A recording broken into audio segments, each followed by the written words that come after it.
নমস্কার বন্ধুরা, welcome to my channel TSprithwi। আজ আমি চলে এসেছি আপনাদের একটি নতুন রেসিপি নিয়ে। শীতকালে নলিন গুড় দিয়ে চুষির পায়েস।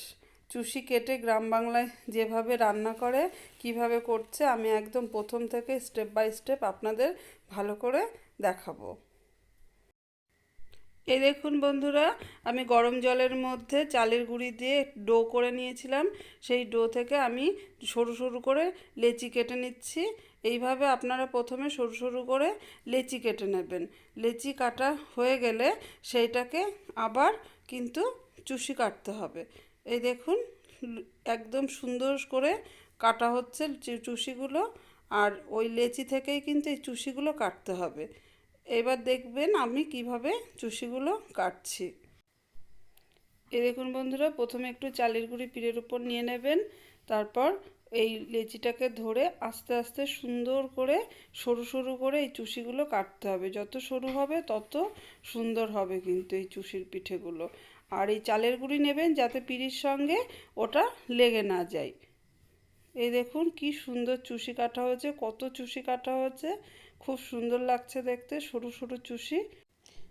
বন্ধুরা, আমাদের পরিবারের লোক সংখ্যা একটু বেশি, সেই জন্য আমরা একটু চুষির পরিমাণটা বেশিই কাটছি।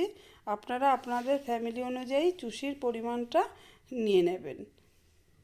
এবার দেখুন, আমি একটি কড়াইয়ের মধ্যে দুধ দিয়েছি, তার মধ্যে তেজপাতা আর এলাচ দিয়ে দিয়েছি, আর আমি দিয়েছি নলিন গুড়। শীতকালে নলিন গুড় দিয়ে একবারে আমি কিন্তু ফোটাচ্ছি। খুব সুন্দর করে এটা ফোটাতে হবে। দুধ ভালো করে জাল হয়ে যাবে, তারপর কিন্তু এই চুষিগুলো দিতে হবে। এই দেখুন বন্ধুরা, কি সুন্দর জাল উঠেছে দুধে, আর গুড়টাও কিন্তু দুধের মধ্যে খুব সুন্দর লাগছে কালারটা। আপনারা চিনি দিয়েও চাইলে এই চুষিটা করতে পারবেন। যেহেতু শীতকালে নলিন গুড়টা পাওয়া যায়, সেই জন্যই কিন্তু আমরা নলিন গুড়ের এই চুষিটা করছি।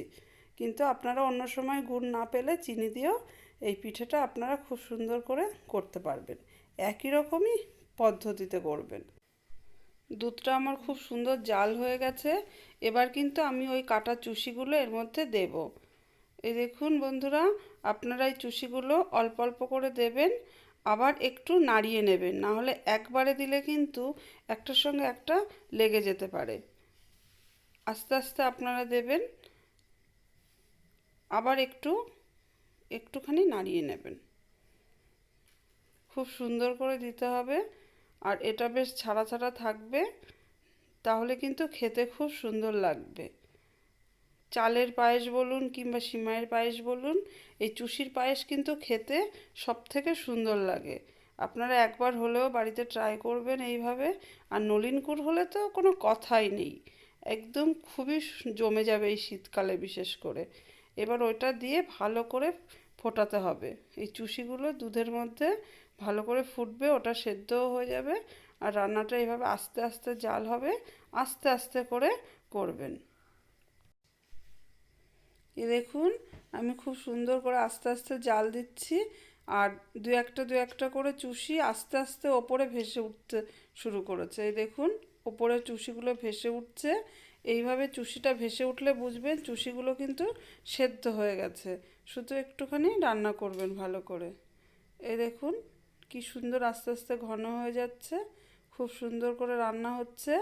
আপনারা এইভাবে আমার রান্নাগুলো যদি দেখতে চান, তাহলে এখনও যারা আমার চ্যানেলটি সাবস্ক্রাইব করেননি, তারা অবশ্যই প্লিজ প্লিজ আমার চ্যানেলটি সাবস্ক্রাইব করবেন, আর বেল আইকনটি দিয়ে দেবেন যাতে সমস্ত রান্নাগুলো আপনারা পেয়ে যান, নোটিফিকেশনটা চলে আসে। এই দেখুন বন্ধুরা, খুব সুন্দর রান্না হয়ে গেছে। এবার কিন্তু আমি আস্তে আস্তে এটা নামিয়ে নেব একটু পরে। খুব সুন্দর হয়েছে। এরকম করে কিন্তু একটু পাতলা পাতলায় নামাবেন, কারণ ঠান্ডা হলে এটা কিন্তু আস্তে আস্তে টেনে যাবে। টেনে গেলে তখন কিন্তু খুব ঘন হয়ে যাবে। এই দেখুন বন্ধুরা, আমার নলিন গুড়ের চুষির পায়েস রেডি। খুব সুন্দর কালার এসছে, নলিন গুড়ের যে কালারটা সেটা খুব সুন্দর দেখা যাচ্ছে। আপনারা এটা চিনি দিয়েও করতে পারেন, তখন সাদা হবে। নমস্কার।